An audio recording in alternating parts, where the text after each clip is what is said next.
মদিনার মনোরম পরিবেশের স্মৃতি, মহান রবের সেই অনুগ্রহের স্মৃতি। আলহামদুলিল্লাহি রাব্বিল আলামিন, আসসালাতু ওয়াসসালামু আলা সাইয়্যিদিল আমবিয়া ওয়াল মুরসালিন। আম্মা বা'দ, ফাআউযু বিল্লাহি মিনাশ শাইতানির রাজীম।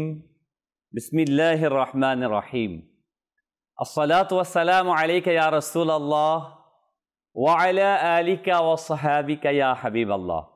আসসালাতু ওয়াসসালামু আলাইকা ইয়া নাবিয়াল্লাহ ওয়া আলা আলিকা ওয়া সাহাবিকা ইয়া নূরাল্লাহ। প্রিয় প্রিয় ইসলামী ভাইয়েরা ও মাদানী চ্যানেলের দর্শকবৃন্দ, মাদানী চ্যানেলের ধারাবাহিক অনুষ্ঠান মদিনার স্মরণে আপনাদের সুস্বাগতম। আজকেই শুরু হলো ধারাবাহিক অনুষ্ঠান। আসুন আমরা প্রথমেই দরুদে পাকের ফজিলত শুনে নিই। আমাদের প্রিয় নবী মাহবুবে আরবি হুজুরে আকরাম সাল্লাল্লাহু আলাইহি ওয়ালিহি ওয়াসাল্লাম ইরশাদ করেন, যে ব্যক্তি আমার প্রতি দৈনিক 100 বার দুরূদ শরীফ পাঠ করবে, আল্লাহ তাআলা ওই ব্যক্তির কপালে লিখে দিবেন এই ব্যক্তি মুনাফিকি থেকে ও জাহান্নামের আগুন থেকে মুক্ত রয়েছে। সাল্লু আলাল হাবিব সাল্লাল্লাহু তাআলা আলা মুহাম্মদ সাল্লাল্লাহু আলাইহি ওয়াসাল্লাম। সালাতাও ওয়া সালামান আলাইকা ইয়া সাইয়্যিদি ইয়া রাসূলুল্লাহ সাল্লাল্লাহু আলাইহি ওয়াসাল্লাম। প্রিয় ইসলামী ভাইরাও, মাদানী চ্যানেল দর্শকবিন্দু, মদিনার স্মরণে এই অনুষ্ঠানে আজকে আমরা একটি বিষয় নিয়ে কথা বলবো ইনশাআল্লাহ তাবারক ওয়া তাআলা, আর তা হচ্ছে হজের প্রস্তুতি। আলহামদুলিল্লাহ, সারা পৃথিবীব্যাপী আশেকানে রসুলগণ হজের জন্য প্রস্তুতি গ্রহণ করছে।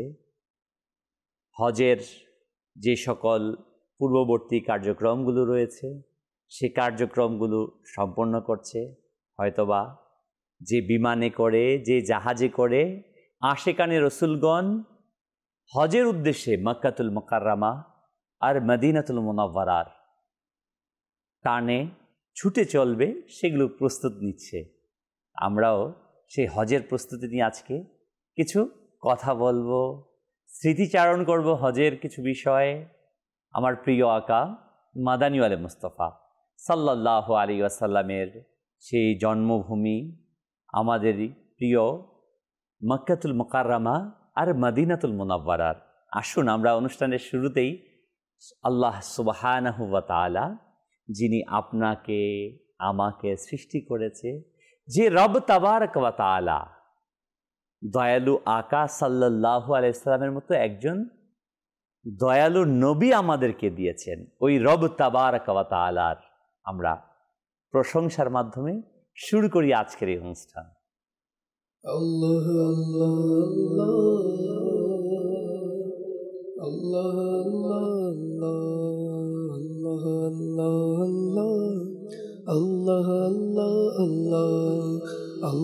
আল্লাহ আল্লাহ আল্লাহ আল্লাহ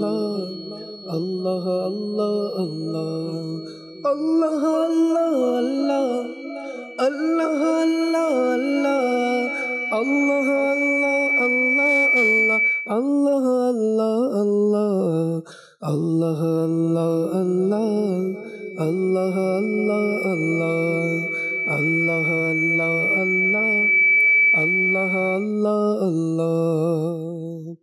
হাসবি রব্বি জাল্লাল্লাহ মা ফি কলবি গায়রুল্লাহ। হাসবি রব্বি জাল্লাল্লাহ মা ফি কলবি গায়রুল্লাহ। নূর মুহাম্মদ সাল্লাল্লাহ, নূর মুহাম্মদ সাল্লাল্লাহ, নূর মুহাম্মদ সাল্লাল্লাহ, লা ইলাহা ইল্লাল্লাহ। আল্লাহ আল্লাহ আল্লাহ আল্লাহ আল্লাহ আল্লাহ আল্লাহ আল্লাহ আল্লাহ। আউয়াল আখির তুমি আল্লাহ, জাহির বাতিন তুমি আল্লাহ। আউয়াল আখির তুমি আল্লাহ, আউয়াল আখির তুমি আল্লাহ, জাহির বাতিন তুমি আল্লাহ। হাফিজ নাসির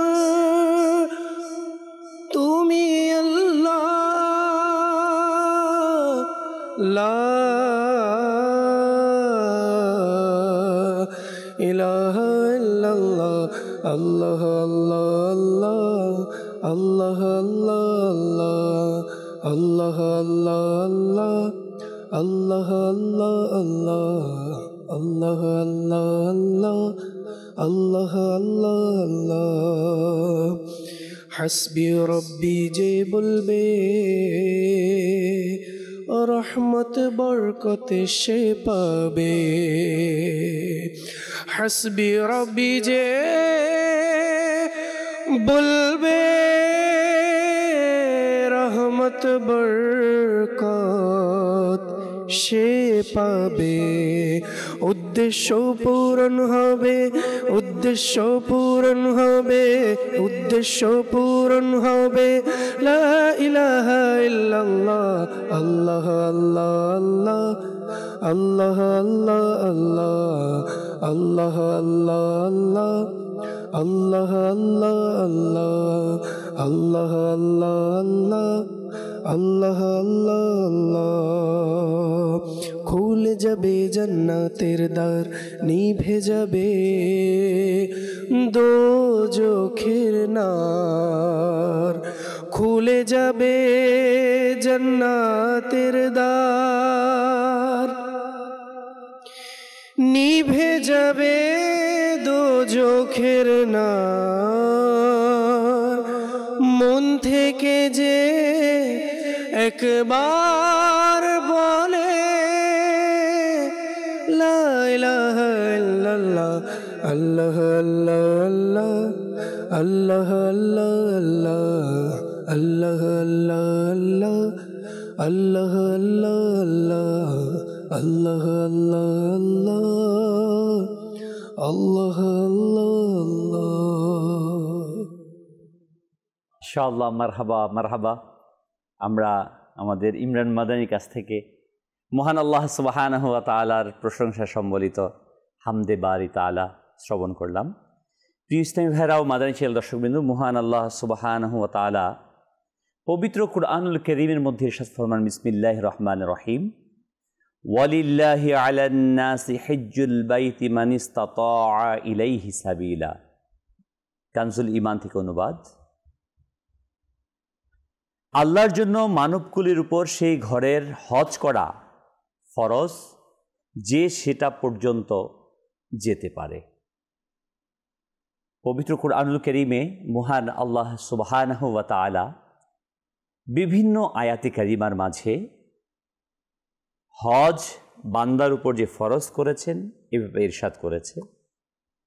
ইসলামের যে মৌলিক স্তম্ভ 5টি, তার মধ্যে একটি অন্যতম স্তম্ভ হচ্ছে হজ। ঈমান, নামাজ, রোজা, হজ ও যাকাত। ঈমান সেটা বিশ্বাসের সাথে রিলেটেড, সম্পর্কিত। এরপর দৈহিক শারীরিক যে ইবাদত সেটা হচ্ছে নামাজ এবং রোজা। আর যাকাত হচ্ছে অর্থনৈতিক ইবাদত। হজ এমন একটি ইবাদত যেখানে দৈহিক এবং আর্থিক উভয়টা, শুধু শরীরের অ্যাক্টিভিটিস দিয়েও হবে না, আর শুধুমাত্র অর্থ দিয়েও হবে না। অর্থ এবং কায়িক শ্রম দুইটার সমন্বয় যে গুরুত্বপূর্ণ একমাত্র ইবাদত, ফরজ, মৌলিক ইসলামের স্তম্ভসমূহের মধ্যে সেটা হচ্ছে হজ। আর সুবহানাল্লাহ, আমার আল্লাহ সুবহানাহু ওয়া তাআলা তার বান্দাদেরকে সৃষ্টি করে তার দয়াতে ইমানদার করে, মুসলমান করে, উম্মতে মুহাম্মদি করে আবার এই সৌভাগ্য দিয়েছেন যে তার ঘরের মধ্যে ডেকে নেন। নিঃসন্দেহে আলহামদুলিল্লাহ। মাদানী চ্যানেল দর্শকবৃন্দ, আমাদের স্টুডিওতে আজকে উপস্থিত আছেন আমাদের শ্রদ্ধাভাজন মুবাল্লিগ আলহামদুলিল্লাহ মাওলানা মুহাম্মদ সালাউদ্দিন আত্তারি সাল্লামুল বাড়ি। মুবারকবাদ আপনাকে স্টুডিওতে আসার জন্য। তো আমরা আজকে তার কাছ থেকেও কিছু শুনবো। আমাদের সাথে আমরা প্রথমে হামদে বাড়ির তালাও শুনেছি আমাদের ইমরান মাদানী, যিনি আমাদের জামিয়াতুল মদিনা আলহামদুলিল্লাহ সায়দাবাদ ঢাকার নাজিম সাহেব রয়েছেন। দুইজন আলিমে দিনের মাঝখানে আমি রয়েছি আলহামদুলিল্লাহ। সৌভাগ্যের বিষয় আলহামদুলিল্লাহ। আমরা সালাউদ্দিন ভাইয়ের কাছ থেকে হজের প্রস্তুতি সম্পর্কে কিছু মাদানী ফুল শ্রবণ করব। জি সালাউদ্দিন ভাই। আলহামদুলিল্লাহ রাব্বিল আলামিন ওয়াসসালাতু ওয়াসসালামু আলা খাতামান নবিয়্যিন আম্মা বাদ। আলহামদুলিল্লাহ, শাওয়াল মাস জারি রয়েছে, যে মাসকে হজের প্রস্তুতির মাস বলা হয়। মাশাআল্লাহ। আর বিষয়টা আমাদের হজের প্রস্তুতি। আচ্ছা মাশাআল্লাহ। আর বিষয়টা এমন যে সত্যিকার অর্থে বলতে গেলে যে একজন মুসলমানের জন্য এর সাথে বড় আনন্দের বিষয় আর কিছু হতে পারে না, যে আল্লাহ তাআলা কুল কায়নাত সৃষ্টি করার পর একটি ঘরকে বানিয়েছেন। মানে পৃথিবীর জমিনে সর্বপ্রথম যে ঘরটি আল্লাহ তাআলা তৈরি করেছেন, যেটা মক্কা শরীফে অবস্থিত, যেটা শুধুমাত্র ইবাদতের জন্য। পৃথিবীতে এর আগে কোনো ঘর এটার জন্য বানানো হয় যেটা ইবাদত করা হবে। আচ্ছা, একটা ঘর যেটা কোরআন পাকের মধ্যে স্পষ্ট ঘোষণা দিয়েছেন, যেটা মক্কা শরীফের মধ্যে এমন একটা ঘর বানানো হয়েছে যেটা কুল কায়নাতের ইবাদতের একটা মারকাজ বানানো হয়েছে, কেন্দ্র বানানো হয়েছে। সুবহানাল্লাহ। সর্বপ্রথম ঘর বাইতুল্লাহ।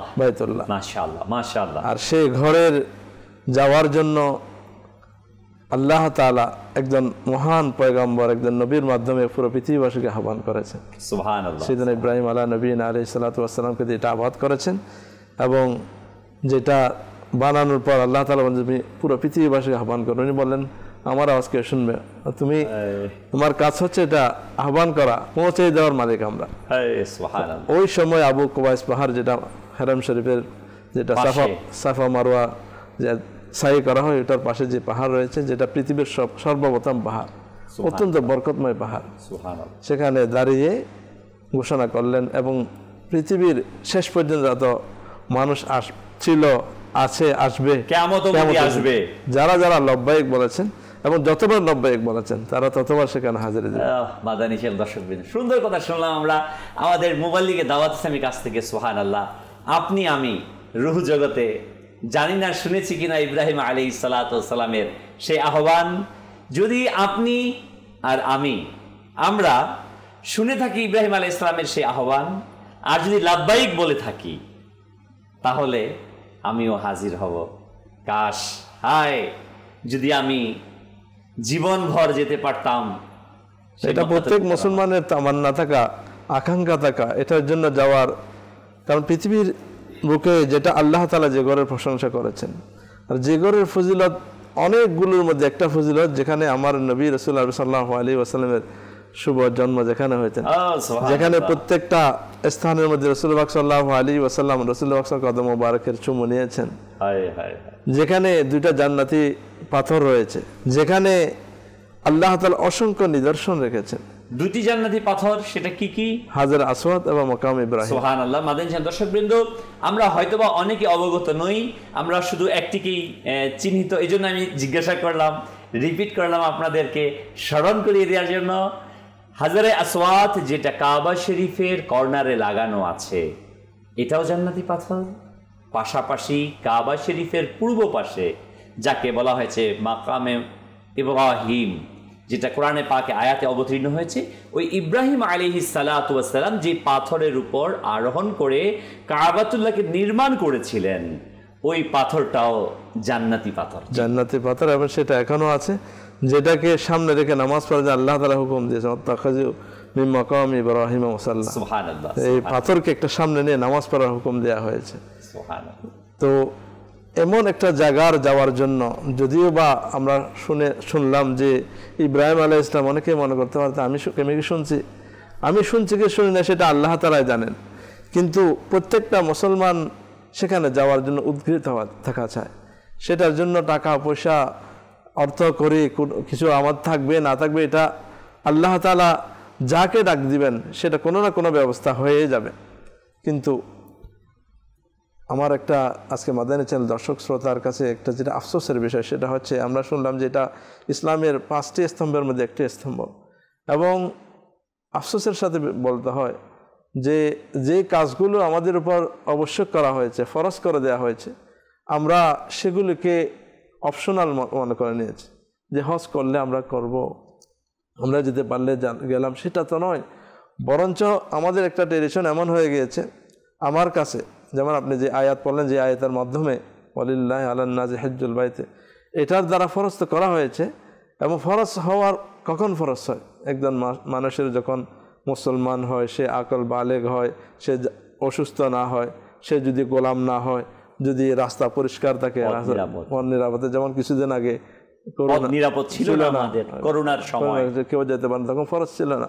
অনুরূপভাবে একজন মহিলার জন্য তার মুহররম সহ যদি থাকে, এ দারুল হারব যদি না হয়, এবার তার যদি যতদিন হজের আহকামগুলো পালন করার জন্য সময় যাবে, ততদিনের ঘর যে খরচ আদি আছে বা এগুলি দেওয়ার পর খরচ থাকে, তাহলে তার উপর হজ ফরজ হয়ে যায়।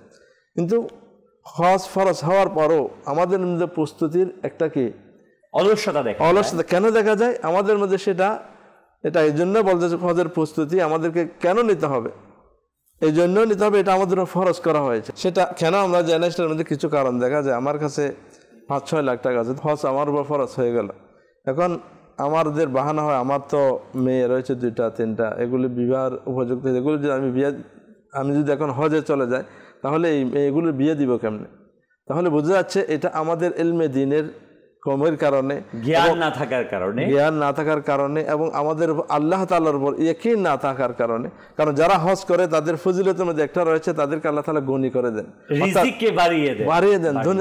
কেন হবে না? যেখানে আল্লাহ তাআলার অহরহ রহমত বর্ষণ হচ্ছে, সেখান থেকে বন্টন, সেখানে গেলে আমার যত সমস্যা, সবকিছুর সমস্যার সমাধান হবে। সেখানে হজের মধ্যে তো নিশ্চয়ই আমরা সরকার সাল্লামের দরবারে হাজির হব। উদ্দেশ্য সেটাই। সুবহানাল্লাহ। আল্লাহ তাবারক ওয়া তাআলা দাতা, নবী সাল্লাল্লাহু আলাইহি বন্টনকারী। তো নবী সাল্লাল্লাহু আলাইহি ওয়াসাল্লামের দরবার থেকে যদি আমরা যে বন্টন করছে তার কাছ থেকে যদি গ্রহণ করতে না পারি, তো কোথা থেকে গ্রহণ করব? মাদানী চ্যানেল দর্শকবৃন্দ, আমরা ইনশাআল্লাহ তাবারক ওয়া তাআলা আমরা মুবাল্লিগে দাওয়াত ইসলামীর কাছ থেকে শুনলাম, আল্লাহ সুবহানাহু ওয়া তাআলা আমাদের উপর ফরজ করেছেন যাদের প্রতি হজকে আমরা যেন অবহেলা না করি। এটা আমাদের গ্রামে, আমাদের দেশের একটা সংস্কৃতির মতো হয়ে গেছে, কৃষ্টি কালচার, মানে একেবারে অবসম্ভাবী একটা বিষয় হয়ে গেছে যে আমার ছেলে আছে কিংবা মেয়ে আছে, বিশেষত মেয়ে যাদের আছে, এরা বলে থাকে যে ভাই আমার ফরজ কাজটা ছেড়ে তারপর আমি হজে যাব, এরকম কথাগুলো বলে থাকে। এটা সম্পূর্ণই অজ্ঞতা। আপনার উপর ফরজ না যে আপনার মেয়েকে বিবাহ দেওয়া, কারণ আপনি চেষ্টা চালাতে পারবেন, বিবাহ যদি তার ভাগ্যে যখন থাকে তখনই হবে, এটা তো লিখিত হয়ে আছে। আর হজের সাথে এটার সাথে কোনো সম্পর্ক নেই। হজ তখন ফরজ আপনি প্রাপ্তবয়স্ক হলেন, মালের মালিক হলেন, যেটা আমাদের কিছুক্ষণ পূর্বেও বললো মুবাল্লিগ, যে আমি মক্কাতুল মুকাররমাতে সে হজের যাওয়া আসার যেই পথ খরচ এবং ফ্যামিলি মেনটেন্স এবং নিরাপদ থাকার পরে, অর্থাৎ মোটামুটি যে বিষয়গুলো থাকলে আমার উপর হজ ফরজ হয়ে যায়, সে ফরজ হওয়ার পর এই বিবাহ কিংবা আমি বিবাহ করি নাই কিংবা বাবাকে হজ করে, অনেকে আবার এটাও বলে বয়স হয় নাই, আবার অনেকে বলে থাকে যে আমি আমার বাবাকে হজ করাই নাই, আমি কিভাবে হজ করব, বা মাকে হজ করাই নাই, আমি কিভাবে হজ করব। এটা হজের ফরজিয়তের সাথে কিন্তু এটার সাথে সম্পর্ক না।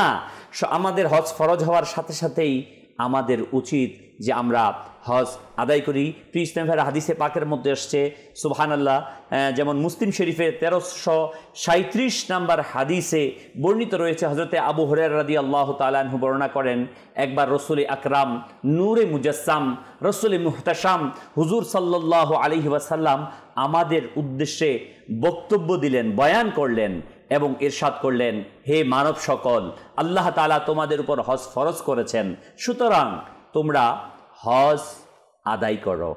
এক সাহাবী, এক ব্যক্তি দাঁড়িয়ে বলল, ইয়া রাসূলুল্লাহ সাল্লাল্লাহু আলাইহি সাল্লাম, প্রতি বছর কি হজ করতে হবে?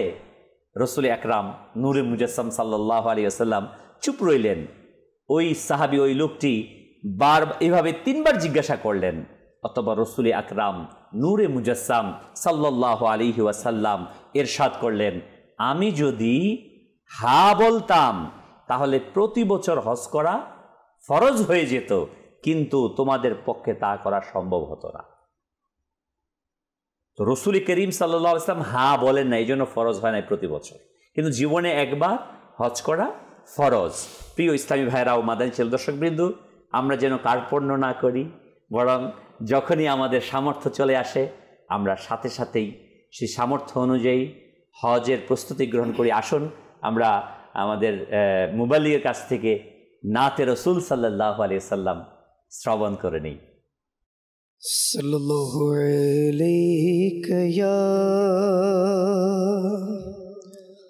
रसूलल्लाह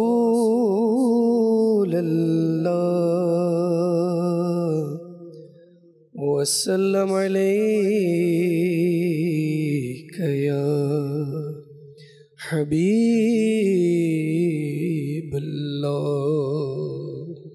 हज करार शोभा दाও গো আমায় রাসূলুল্লাহ, দয়া করে ডেকে নাও ওই মদিনায় রাসূলুল্লাহ।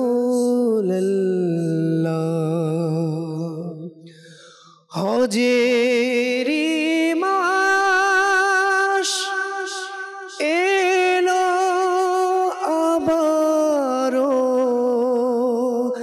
হাজিরা যাবে হজ।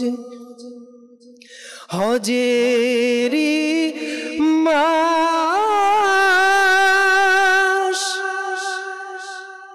এলো আবার, হাজিরা যাবে হজ। এ গরিবেরও যেন হয় কোনো উপায় রাসূলুল্লাহ,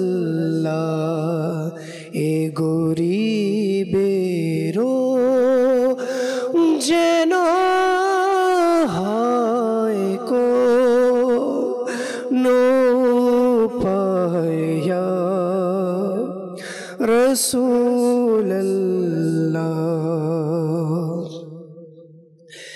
চলছে প্রস্তুতি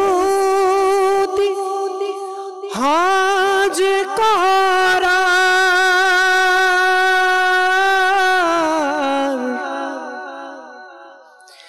দল বেঁধে হজে যাবে ইয়া রাসূলুল্লাহ।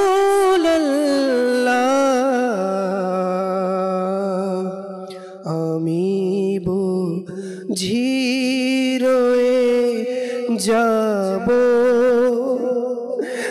দয়াময় রাসূলুল্লাহ, দয়া করে ডেকে নাও ওই মদিনায় রাসূলুল্লাহ। দোহায় সিদ্দিক ওমর উসমান আর হযরত আলীর, হজের সৌভাগ্য দান করো আমায় রাসূলুল্লাহ, হজের সৌভাগ্য দান করো আমায় রাসূলুল্লাহ। চলে যাবে হজ কাফেলা,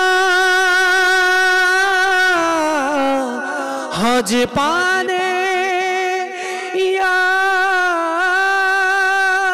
রাসূলুল্লাহ।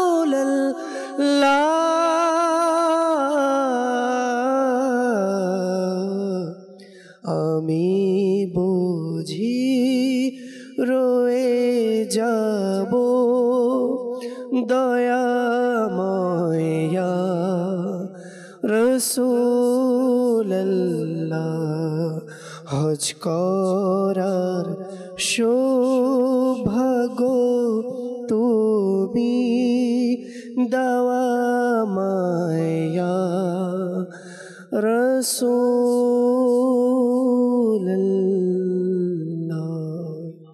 নিঃসন্দেহে চারদিকে আজ প্রস্তুতি নিচ্ছে আলহামদুলিল্লাহ। আমাদের এই 360 আউলিয়ার পুণ্যভূমি, আমাদের এই মাতৃভূমি বাংলাদেশ থেকেও আলহামদুলিল্লাহ উল্লেখযোগ্য হাজী সাহেবান হজের উদ্দেশ্যে রওনা হবে, মদিনার উদ্দেশ্যে রওনা দিয়ে দিবে। আমার কি যাওয়া হবে না? হজের উদ্দেশ্যে আমরা কি পারবো না যেতে? প্রিয় ইসলামী ভাইরা, মাদানী চ্যানেল দর্শকবৃন্দ, আমরা আমাদের এই অনুভূতি, আমাদের এই আবেগকে আল্লাহ তাবারক ওয়া তাআলার কাছে পেশ করি। রসুল করিম সাল্লাল্লাহু আলাইহি ওয়াসাল্লামের ওয়াসিতা দিয়ে, ওসিলা দিয়ে আমরা প্রার্থনা করি। আল্লাহ নবী সাল্লাল্লাহু আলাইহি ওয়াসাল্লামের কাছে আমরা চাই, ইয়া রাসূলুল্লাহ, আপনি আমাদেরকে আপনার কাছে ডেকে নিন। হ্যাঁ, আমাদেরকে যেন আল্লাহর মাহবুব সাল্লাল্লাহু আলাইহি সাল্লাম তার কাছে ডেকে নেন। কতই না সৌভাগ্য ওই ব্যক্তি যে আমার প্রিয় আকা সাল্লাল্লাহু আলাইহি ওয়াসাল্লামের রওজায়ে আনোয়ারের পাশে দাঁড়িয়ে সালাম পেশ করে, আসসালাতু ওয়াসসালামু আলাইকা ইয়া রাসূলুল্লাহ। ওই সময়টা কেমন হয় সালাউদ্দিন ভাই, যে যখন হাজী সাহেবরা হজের সফরে রওনা হয় দেশ থেকে, প্লেন আকাশে উঠতে থাকে, দীর্ঘ সফর করে করে করে করে স্বপ্নের 7 সাগর 13 নদী, আমরা বলতাম 7 সাগর 13 নদী পাড়ি দিয়ে যখন ওই বিমানটা, আমার মনে আছে সেই সময়ের কথা, যখন প্রথমবার হজের সফরে যাওয়া হলো, তো এমন অনুভূতি হচ্ছিল যে যখন ঘোষণা হলো যে এহরাম বাঁধার মিকাত অতিক্রম করছে, কিছুক্ষণ পরে আমরা জেদ্দাতে অবতরণ করব। আসলে ওই ফিলিংটা, ওই অনুভূতিটা, এটা কোনো ভাষা দিয়ে প্রকাশ করার মতো না। যে যখন জাহাজটা, প্লেনটা ওই জেদ্দার মাটিকে, আরবের মাটিকে স্পর্শ করে, মদিনার মাটিকে স্পর্শ করে, হৃদয়টা একেবারে বিগলিত হয়ে ওঠে। আমি যদি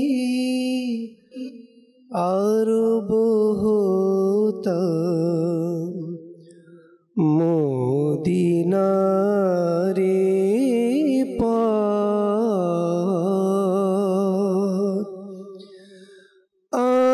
আমি যদি আরব হতাম মদিনারি পথ, এই পথে মোর চলে যেতেন নূর নবী হযরত।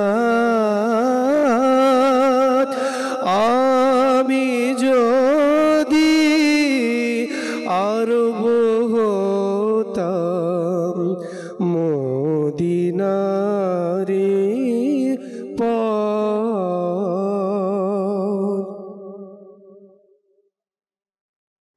আমি যদি মানুষ না হয়ে এই আরবের পথ হতাম। যখন জেদ্দাতে নেমে বিমান থেকে বাসে করে চড়ে বসা হয় মক্কাতুল মুকাররমার উদ্দেশ্যে, আমার প্রিয় আকা মাদানী আল মুস্তাফা সাল্লাল্লাহু আলাইহি সাল্লামের সেই জন্মভূমি, পবিত্র ভূমি বালাদুল আমিনের দিকে যখন সুবহানাল্লাহ বাস চলতে থাকে, ওই পাহাড়গুলো দেখতে থাকে, সুবহানাল্লাহ সুবহানাল্লাহ, হৃদয় এক আন্দোলিত হয়ে ওঠে। আশকে লাগতো আমার কঠিন বুকে, আমি ঝরনা হয়ে গলে যেতাম অমনি পরম সুখে। তার আবেগটাকে প্রকাশ করেছেন, আমি যদি আরব হতাম। আসলেই আমি যদি আরব হতাম, মদিনার ওই পথ দিয়ে যদি আমার নবী হেঁটে যেত, ওই আমার বুকের মধ্যে নবী পাক সাল্লাল্লাহু আলাইহি ওয়াসাল্লামের পা মোবারক লাগতো, আমি গলে যেতাম, ঝর্ণা হয়ে যেতাম। কত না আবেগ এই লেখার মাঝে। আল্লাহ তাবারক ওয়া তাআলা সকল আশিক রাসূলকে ক্ষমা করুক, সকলকে মক্কাতুল মুকাররমাতে যাওয়ার তৌফিক দিক। যে কথা আমি আরজ করছিলাম, জেদ্দা থেকে যখন বাস চলতে থাকে, দুই দিকে পাহাড়ের মাঝখান দিয়ে গাড়ি চলতে থাকে, আর আবেগ বাড়তে থাকে। যখন মক্কা গেটের সামনে চলে আসে, বলতে থাকে এই তো মক্কা গেট, কোরআন শরীফের যেটা, সবার যেন চিৎকার বের হয়ে যায় যে আমাদের সারা জীবনের চাওয়া। আসলে দেখেন সালাউদ্দিন ভাই, একটা মানুষ সারা জীবন সঞ্চয় করে না, আমি হজে যাব, মক্কা দেখব, মদিনা দেখব। যখন ওই মানুষটা সেই কাঙ্ক্ষিত জায়গাতে পৌঁছতে থাকে, তখন কেমন একটা বিষয় আসে, যখন সেই প্রায় 25 কিলোমিটার দূর থেকে মিনার দেখা যায়, কাবা শরীফের পাশে যে বিল্ডিং, ক্লক টাওয়ার, এটার মিনারটা দেখা যায়। বলে এই তো সেই মিনার দেখা যাচ্ছে, যার সামনেই, এর কাবা শরীফের সামনেই মিনার রয়েছে। আবেগ বাড়তে থাকে, বাড়তে থাকে, বাড়তে থাকে। হাজি সাহেবানগণ, আশিকানে রসুলগণ অগ্রসর হতে থাকে। কেমন হয়? দোয়া করবো আপনাদের জন্য, মাদানী চ্যানেল প্রত্যেক দর্শকের জন্য। আপনারা প্রস্তুতি নিন, আপনাদেরকে আল্লাহ তাআলা তৌফিক দেখ, আপনারাও যান, ওই আবেগটা অনুভব করেন। কিছু কিছু বিষয় সালাউদ্দিন ভাই আছে যেটা আসলে বলে বর্ণনা করা যায় না, এটা অনুভূতির বিষয়। অনুভূতিটা আসলে আনতে হয়। কেন, কিভাবে আনতে? আমরা যদি যে বিষয়ের প্রতি আমাদের আগ্রহ মহব্বত, সেটা যেন আমরা ভাবতে থাকি, গুনতে থাকি। একজন মুসলমান হিসেবে, একজন ইমানদার হিসেবে আমাদের জন্য আমাদের ঘর, আমাদের মসজিদ, আমাদের যে কোনো একটা জায়গার মধ্যে যে আমরা এখানে লাগিয়েছি মদিনা শরীফ সবুজ গম্বুজে, সুবহানাল্লাহ, সুবহানাল্লাহ, অনুরূপ অনেক জায়গার মধ্যে কাবা শরীফের ছবি আমরা লাগাই, অনেক আশেক সেটাকে মহব্বত করি। একজন হাজী সাহেব যেটাকে চুমু দিত ছবির মধ্যে, সে বাস্তবে সেখানে যাচ্ছে। আর যখন আপনি বলছেন অনুভূতিগুলো, হাজী সাহেবগঞ্জ যখন শুধু কাপড়টা পরে এহরামে, তখন মৃত্যুর সেই পোশাক, এবং সাথে সাথে প্রতিটা স্থানে আপনিও গিয়েছেন, আমারও যাবার সৌভাগ্য হয়েছে, তখন প্রতিটা জায়গায় হাজী সাহেবদের, সে একদম কোনো শিক্ষিত না হোক, অজ্ঞ হোক, মূর্খ হোক, সে হাজী সাহেব, সবাই একই কাতার, আলেম হোক, সে শিক্ষিত, চেনায় জানাকে, কিন্তু তাদেরকে যে এক সম্মান, প্রতিটা জায়গার মধ্যে একটা যে সম্মান, এটা হাজী তাদের জন্য সবকিছু আগে, তাদের জন্য রাস্তার মধ্যে। আসলে যে অনুভূতির কথা যেটা বললেন সালাউদ্দিন ভাই, যখন ইহরামের কাপড়টা পরা হয় না, সকল কাপড়কে ছেড়ে দেয়া হয়, টোটাল সবকিছুই না, শিলি। আসলে যে একটা অনুভূতি যে আমার মৃত্যুর পর এমনভাবে আমার দেহ থেকে সকল কাপড়গুলোকে খুলে নেওয়া হবে, সেলাইবিহীন কাপড় আমাকে পরানো হবে, এটা একটা আমাদের পরকালের সফরের পরিপূর্ণ একটি স্মরণ করিয়ে দেয়া। আল্লাহ তাআলা আমাদেরকেও বারবার মক্কাতুল মুকাররমাতে বা আদব হাজিরি তৌফিক দেখ। আমরা কিভাবে হজের আরো প্রস্তুতি নিব শুনবো আমরা সালাউদ্দিন ভাই এবং ইমরান মাদানী থেকে। আসুন আমরা কিছু কল শুনে নিই। জি, কল চালিয়ে দিন। আসসালামু আলাইকুম ওয়া রাহমাতুল্লাহি ওয়া বারাকাতুহু। ওয়া আলাইকুম আসসালাম ওয়া রাহমাতুল্লাহ। মোহাম্মদ সাইফুল আতারি, দিনাজপুর থেকে।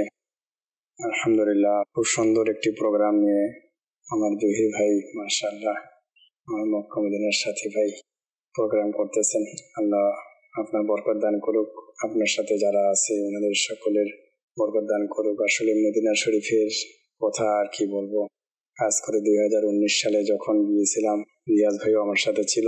আমার আমির আহলে সুন্নতের সাথে মদিনা শরীফে ওনার সাথে জিয়ারত করা, আসলে নিজের যে অনুভূতি, এটা বলে প্রকাশ করা যাবে না। বাস আল্লাহ তাআলা আমাদের সবাইকে বা আদব মদিনা পাকে হাজির নসিব করে দিক। আমার জন্য দোয়া করবেন, আল্লাহ তাআলা যেন আমাকে সব ফ্যামিলি সহকারে আবারও পীর মুর্শিদের সাথে মক্কা মদিনার জিয়ারত নসিব করে দেয়। আমিন আমিন আমিন। আল্লাহ তাবারক ওয়া তাআলা আপনি আমি আমরা সবাই মাদানী চ্যানেল সকল দর্শকবৃন্দকে বারবার বারবার বা আদব মক্কাতুল মুকাররমাতে হাজিরি তৌফিক দেখ। আজ যেহেতু বিষয় হজের প্রস্তুতি, এই বিষয়ে আমি আলোচ করব যে হজে যাওয়ার এক তো অন্যান্য প্রস্তুতি, আমরা সামান ক্রয় করব, যে ট্রাভেলস থেকে বা সরকারিভাবে আমরা যাব তাদের থেকে লিস্ট নিয়ে ওই সামানগুলোকে সংগ্রহ করব।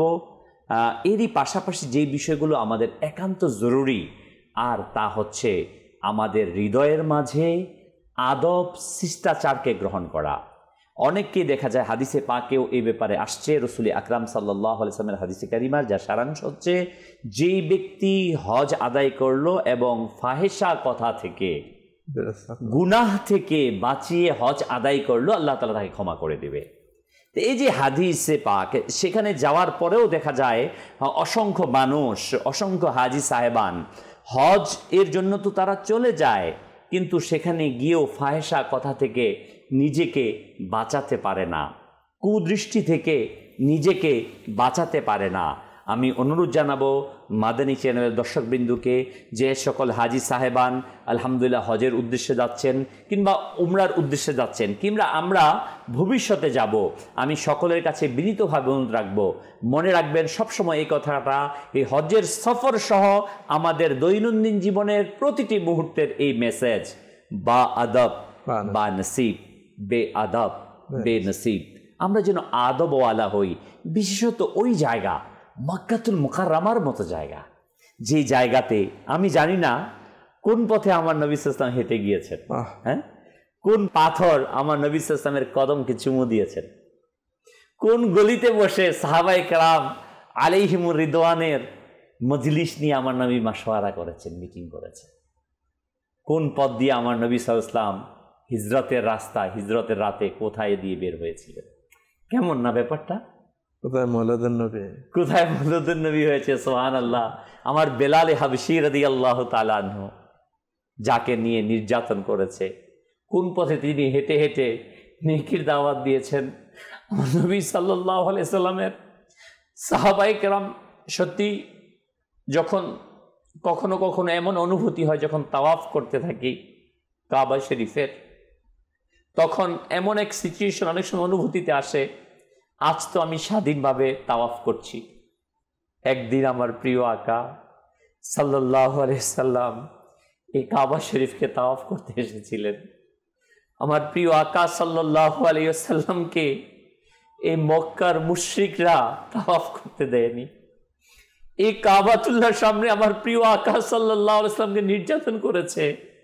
আবু বকর সিদ্দিক রাদিয়াল্লাহু তাআলা আনহুকে নির্যাতন করে জমিনে ফেলে দিয়েছে। অসংখ্য সাহাবায়ে কেরাম আলাইহিমুর রিদওয়ানকে নির্যাতন করেছে। এই জমিনের মধ্যেই তো হযরত সুমাইয়া রাদিয়াল্লাহু তাআলা আনহাকে শহীদ করা হয়েছিল।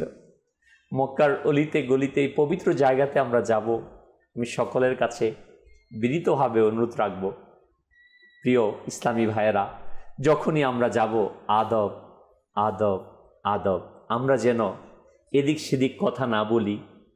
আমরা যাচ্ছি ইবাদতের উদ্দেশ্যে, সেখানে ভোগ করার উদ্দেশ্যে কিন্তু আমাদের যাওয়া না। আমার হোটেলটা কেমন হলো, খাবারটা কেমন হলো, পরিবেশটা, অনেকে মাজাল্লাহ নাউজুবিল্লাহ পরিবেশ নিয়ে কথা শুরু করে দেয় না, এখানকার সুন্দর। স্বাভাবিকভাবে এখানে যে বিষয়গুলো হয় এগুলো আগে থেকে যারা বারবার গেছে তাদের তো অভিজ্ঞতা হয়ে যায়, কিন্তু যারা আগে থেকে যায় নাই, কারণ একটা ভিন্ন পরিস্থিতি আমাদেরকে থাকতে হয়। বিশেষ করে মক্কা শরীফের মধ্যে, মদিনা শরীফের মধ্যে গেলে ওখানে এমন একটা সুকুন, সবার মধ্যে সুকুন চলে আসে, এটা প্রত্যেকের অনুভূতি। কিন্তু মক্কা শরীফের মধ্যে কেন হয়, এখানে একটু কষ্টের ব্যাপার। একটা হচ্ছে এহরাম পরে, এটা স্বাভাবিক একটা পোশাক না, সেটার নিয়ে হাঁটা চলা, অনেকগুলো কার্যক্রম, এবং সাথে সাথে খাওয়া দাওয়া ঠিক মতো অনেক সময় না পাওয়া, অনেক সময় ভিড়ের মধ্যে থেকে গরমের কারণে, এগুলির কারণে যেগুলো হয়, এগুলো এখন থেকে আমরা প্রস্তুতি হিসেবে আমাদের সবরের যে মক্কা শরীফের গরমগুলো সবর করলেও সেটারও ফজিলত হাদিসের মধ্যে। গরমের ব্যাপারে আসছে, যে ব্যক্তি মক্কাতুল মুকাররমার গরমকে সহ্য করবে, আল্লাহ তাআলা ওই ব্যক্তিকে জাহান্নামের আগুন গরম থেকে হেফাজত করবেন। এভাবে অনেক কিছু, এগুলি সাথে সাথে যে বিষয়টি আমার জহির ভাই যেটা বললেন যে ইশক, মোহাব্বত, আদব, এগুলো তো এখন থেকে সেটা আসবে কিভাবে, সেটা হচ্ছে খামোশি এখতিয়ার করলে। আমরা এই বিষয়ের জন্য আমরা যাচ্ছি কোথায়, আমি কোথায় যাব, আমি এমন এক জায়গায় যাচ্ছি যেখানে কোনো মুসলিম ঢুকতে পারে না। এমন একটা মানে ঈমানদারদের জন্যই এটা শুধু মক্কাতুল মুকাররমার প্রবেশ, গেটের মধ্যে লেখা আছে, এখানে লেখাই থাকে অন্য কোন নন মুসলিম যেন এখানে না ঢোকে। সাথে সাথে আমাদের চ্যানেল দর্শক শ্রোতা, আমরা আমাদের একটা দুর্ভাগ্য হচ্ছে, আমরা যে কাজে করি না কেন আমরা বলে থাকি এখানে হাজিরা, আমাদের কাফেলার সাথে যাব, মুআল্লিম আমাদেরকে সব কিছু করাবে, মুআল্লিম আপনাদেরকে গাইড দিবে, কিন্তু হজের যে ফরজগুলো আছে, ওয়াজিবাতগুলো আছে, এগুলো যদি আমরা না শিখি, এমন এমন দেখা গিয়েছে, অভিজ্ঞতার আমরা দেখেছি যে তার হজে হচ্ছে না, তার হজে হচ্ছে না। লক্ষ লক্ষ টাকা খরচ করে আমরা যাচ্ছি, কিন্তু হজের ফরজ কোনটা, ওয়াজিব কোনটা, কোনটা হজ করলে দম দেওয়া লাগবে, এসব বিষয়ে আমরা জানি না।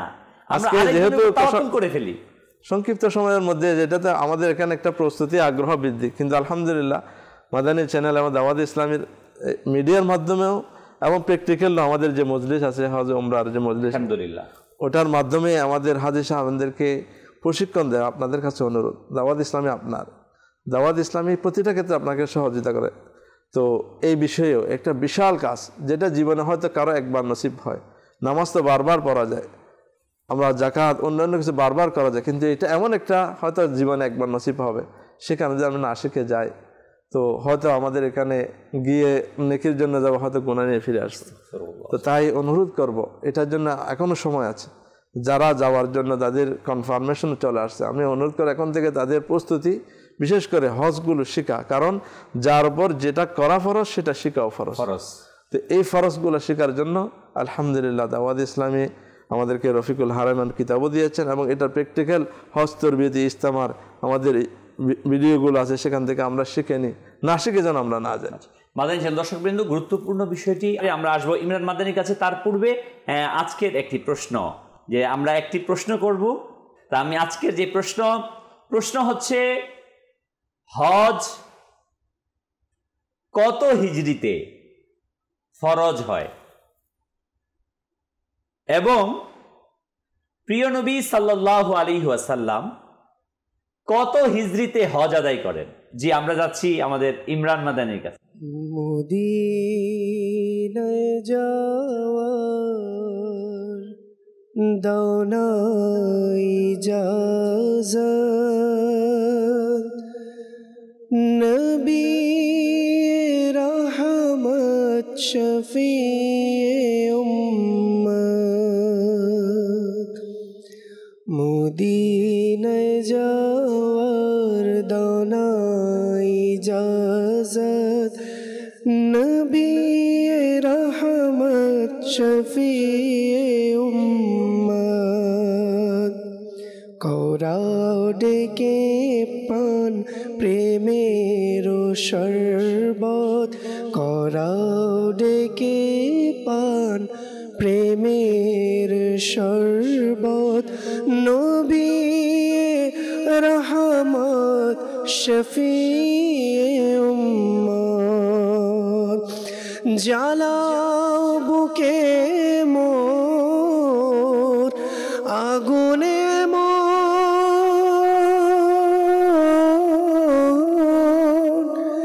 জ্বালাও বুকে মোর আগুনে মন, শান্ত যেন কভু না হয় মন, তোমারি প্রেম যেন কাদায় দিন রাত, তোমারি প্রেম যেন কাদায় দিন রাত, নবী রহমত শফিয়ে উম্মত, তোমার নামে এ প্রাণ দেব তোমার প্রেমে শির কাটাব দাওয়ে মন মনোবল দাওয়ে মন হিম্মত দাওয়ে মন মনোবল দাওয়ে মন হিম্মত নবী রহমত শফিয়ে উম্মত নবী রহমত শফিয়ে উম্মত। মাদানী দর্শকবৃন্দ, মুসনাদে আহমদ হাদিসের 2867 নম্বর হাদিসে বর্ণিত রয়েছে, রসুল আকরাম নূরে মুজাসসাম সাল্লাল্লাহু আলাইহি ওয়ালিহি ওয়াসাল্লাম ইরশাদ করেন, ফরজ হজ আদায়ে তোমরা বিলম্ব করো না, কারণ তোমাদের কারো জানা নেই তোমাদের পরবর্তী জীবনে কি ঘটবে। এরকম অসংখ্য মানুষকে আমরা দেখেছি যাদের সামর্থ্য ছিল হজ করার, কিন্তু সে করে নাই, পরবর্তীতে সে দরিদ্র হয়ে গেছে। তার উপর থেকে কিন্তু ফরজিয়ত যাবে না। আপনার কাছে আজকে আপনি 5 লাখ টাকার মালিক আছেন, আপনার উপর হজ ফরজ, আপনি ভাবছেন আমি আরেকটু পরে যাব, কিন্তু আপনার এই টাকা যদি আপনার কাছ থেকে চলে যায়, ফরজটা রয়ে গেল, ফরজ কিন্তু রয়ে যাবে। আপনি তখন একেবারেই কঠিন এক পরীক্ষার মুখোমুখি হয়ে যাবেন। সেটা ছাড়াও যে ওই বিষয়টা অত্যন্ত খুবই মনকে কান্দে, সেটা হচ্ছে রাসূল পাক সাল্লাল্লাহু আলাইহি ওয়াসাল্লাম এই যে ইরশাদ করেছেন যে যাদের উপর হজ ফরজ হলো, হজ করলো না, তারা চায় ইহুদি হয়ে মরুক, চান নাসারা হয়ে মরুক, যেটা আমার কোনো পরোয়া নেই। যে নবী সাল্লাল্লাহু আলাইহি ওয়াসাল্লাম এই পৃথিবীতে আগমনের সময় রব্বি হাবলি উম্মতি বলে কেঁদেছেন, সারাটি জীবন আমাদের জন্য কেঁদেছেন, আজও রওজা পাকে কাঁদছেন, ওই দয়ালু আকা আমাদেরকে হুঁশিয়ার করেছেন যে ওই ব্যক্তি ইহুদি হয়ে মরুক কিংবা নাসারা, এতে আমার কিছু আসে যায় না। মানে কত কঠিন একটা হুঁশিয়ারি। তো আমাদের জন্য আপনি প্রথম যে হাদিসটা বলেছেন, রাসূল পাক সাল্লাল্লাহু আলাইহি আল্লাহ তাআলা ইখতিয়ার দিয়েছেন, হ্যাঁ বললে শরীয়ত হয়ে যাবে, কিন্তু উম্মতের উপর করুণা করেছেন, দয়া করেছেন যে আমাদেরকে প্রতি বছর হজ ফরজ করা। যদি হতো নামাজের মতো, তাহলে আমাদের কত কঠিন হয়ে। মাদানী চ্যানেল দর্শকবৃন্দ, আমরা একেবারেই শেষ প্রান্তে পৌঁছে গিয়েছি। ইনশাআল্লাহ তাবারাক ওয়া তাআলা মক্কাতুল মুকাররমা আর মদিনাতুল মুনাওয়ারার এই স্মৃতিচারণে হজের এই বিষয় নিয়ে ইনশাআল্লাহ তাবারাক ওয়া তাআলার মদিনার স্মরণে এই অনুষ্ঠান একই সময় ইনশাআল্লাহ আবারও উপস্থিত হব। আপনারা ভালো থাকুন, সুস্থ থাকুন, নবী সাল্লাল্লাহু আলাইহি ওয়াসাল্লামের প্রেমে বেঁচে থাকুন, এই আশা ব্যক্ত করে আজকের অনুষ্ঠান এখানেই শেষ করছি। সাল্লু আলাল হাবিব সাল্লাল্লাহু তাআলা আলা মুহাম্মদ সাল্লাল্লাহু আলাইহি ওয়াসাল্লাম। মদিনার মনোরম পরিবেশের স্মৃতি, মহান রবের সেই অনুগ্রহের স্মৃতি।